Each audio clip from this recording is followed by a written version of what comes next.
Good evening everyone. আজকে আমি তোমাদের ডেলি ডায়েরির ব্যাপারে বলবো।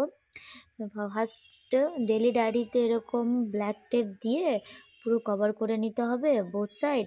দেন তারপরে একটা ইন্ডেক্স দিতে হবে, ইন্ডিকেট করতে হবে clinical daily diary first year যে স্টুডেন্ট, এরকম দিয়ে রোল নাম্বার, রেজিস্ট্রেশন নাম্বার আর ইন্ডিকেট করে দিতে হবে নিজের ইনস্টিটিউটের নাম। দেন তারপরে আমি ডেলি ডায়েরির নেক্সট বলছি দিয়ে আমি নেক্সট দেখালাম যে ফার্স্ট পেশেন্টের ডিটেলস, আইডেন্টিফিকেশান ডাটা পুরো লিখে নিতে হবে, কোন ডাক্তারের আন্ডারে কোন দিন অ্যাডমিশন হয়েছে, date of admission, under doctor, address, professional diagnosis, final diagnosis complete করার পর তারপরে ওর ডেট, মানে যেদিন থেকে আমরা নার্সিং ডায়াগনোসিস করব, পেশেন্টের কেয়ার প্ল্যান করব, সেই ডেটের ডেট অ্যান্ড টাইম দিতে হবে। তারপর ভাইটাল সাইন নিব, কোন টাইমে ভাইটাল সাইন নিয়েছি সেই টাইমটা ইন্ডিকেট করব।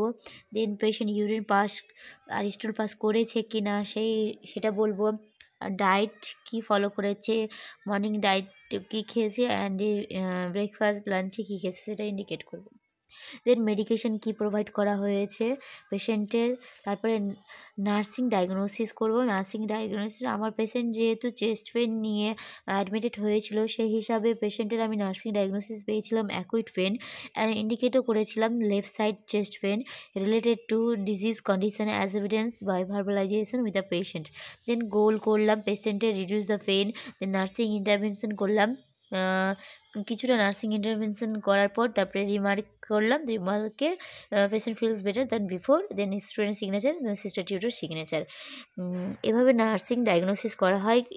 এরকম আরও আছে, আমার কিছুটা মানে সিস্টারগুলো চেক করেছে ভালো করে, দিয়ে আমার ইন্ডিকেট করে দিয়েছে যে অল্টার্ড বডি টেম্পারেচার আমি করেছিলাম।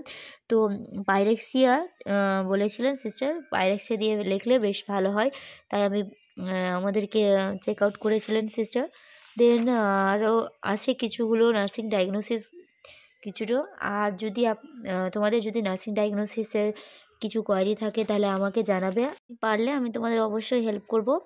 আর আমাদের যেহেতু নার্সিং প্রসেসে নার্সিং অ্যাসেসমেন্ট, ডায়াগনোসিস, প্ল্যানিং, গোল প্ল্যানিং, ইমপ্লিমেন্টেশন আর ইভ্যালুয়েশন করা হয়, কিন্তু আমাদের এতগুলো তো পেজের জায়গা নেই, সেজন্যই আমরা নার্সিং ডায়াগনোসিস, গোল আর ইন্টারভেনশন অবধি করি, রিমার্ক অবধি করি। রিমার্ক মানে ইভ্যালুয়েশনও সেটাও বলা যায়, ওইটুকু অবধি করি, পেজ এতটি নেই। সেজন্য নার্সিং ইন্টারভেনশন আর প্ল্যানিং প্রায় একই, যে প্ল্যানিংয়ে আমরা 2 দিয়ে করি, to assess the general condition of the patient, কিন্তু যখনই আমরা নার্সিং ইন্টারভেনশন লিখি সেখানে আমরা 2টা তুলে নিই, শুধুমাত্র আমরা assess the general condition of the patient এটাই লিখি।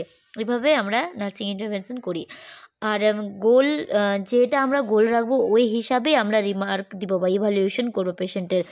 যেটা গোল আমরা রাখবো, যেমন ধরো to increase the body fluid volume level of the patient, তো আমরা পেশেন্টের ফ্লুইড ভলিউম লেভেলটা ইনক্রিজ করব, তাহলে রিমার্কে আমাদের সেটাই হবে যেটা যে আমাদের পেশেন্টের ফ্লুইড ভলিউম লেভেল ইনক্রিজ হয়েছে, এটাই আমাদের যেহেতু ইভ্যালুয়েশনটা আসবে, তাহলে আমাদের প্রপার নার্সিং গোল হবে, নার্সিং কেয়ার প্ল্যান হবে। That's all. আর যদি তোমাদের কোনো কিছু জানার থাকলে আমাকে জানাবে, আমি পারলে অবশ্যই হেল্প করব। Thank you.